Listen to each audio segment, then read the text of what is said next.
Good evening, everyone. This is Haruka. How have you been? Tonight I'm sitting here in my room, relaxing with a cup of coffee. I'm on a low sofa, doing a little bit of what's called shoe play as I sit. Later on in the video, the angle changes.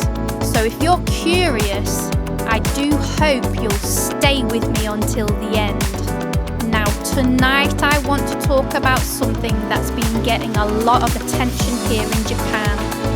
A long-time television personality, someone who's been at the forefront of Japanese entertainment, hosting shows, starring in dramas, essentially a central figure in the media landscape, has been accused of sexually assaulting a female announcer at a major broadcasting station.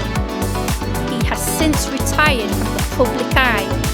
After much delay, the broadcaster finally admitted, through an independent third-party investigation, that sexual violence did occur. The delay in taking responsibility led to a number of consequences, including advertisers pulling their commercials.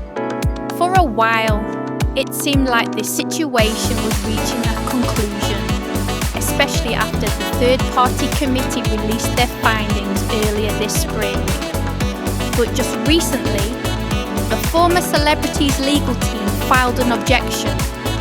And the basis of that objection? It's deeply troubling.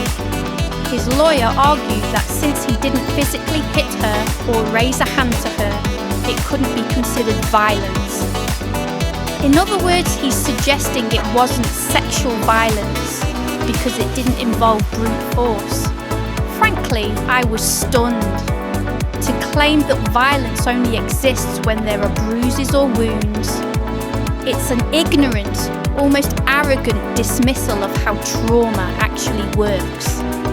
Maybe it's because he spent his life in the bubble of the entertainment industry.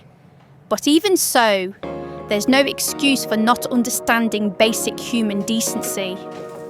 Unfortunately, this kind of logic isn't uncommon in Japan these days. There's a worrying trend of people disregarding laws or social norms simply because it suits them. Take the recent scandal involving the governor of Hyogo Prefecture, when an employee reported him for workplace harassment using the official whistleblower system. The administration reportedly tried to identify the whistleblower and accused them of violating orders. That completely undermines the purpose of the law. The whistleblower protection system is designed to uphold justice by allowing employees to report wrongdoing without fear of retaliation. Yet here we are, watching officials treat it as insubordination. And what did the governor say when confronted?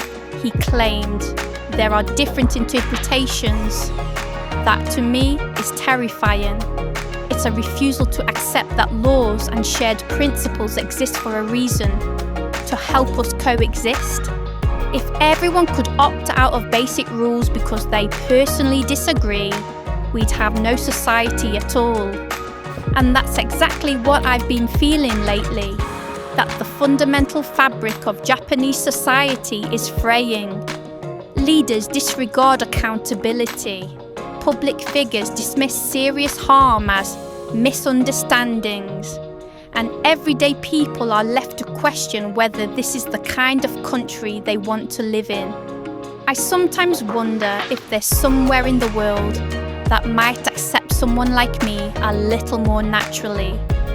Some place where people live by shared principles, but also extend kindness to those who live a bit differently.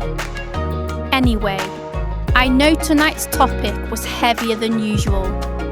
Thank you so much for listening to the end. I really appreciate it. I'll see you again in the next video. Take care and bye-bye for now.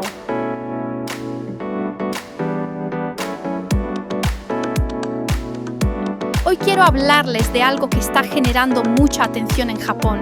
Un personaje muy conocido de la televisión japonesa, alguien que ha estado durante años al frente del entretenimiento, conduciendo programas, actuando en dramas, siendo una figura central. Fue acusado de agredir sexualmente a una presentadora de un canal importante. Él ya se retiró del ojo público. Después de muchas demoras, finalmente la cadena reconoció, a través de una investigación independiente, que sí hubo violencia sexual. Y justo cuando pensábamos que el caso había llegado a su fin, el equipo legal de esta ex celebridad presentó una objeción. Su argumento: que como no la golpeó físicamente, no se puede llamar violencia. Es decir, dicen que como no hubo fuerza bruta, no fue violencia sexual.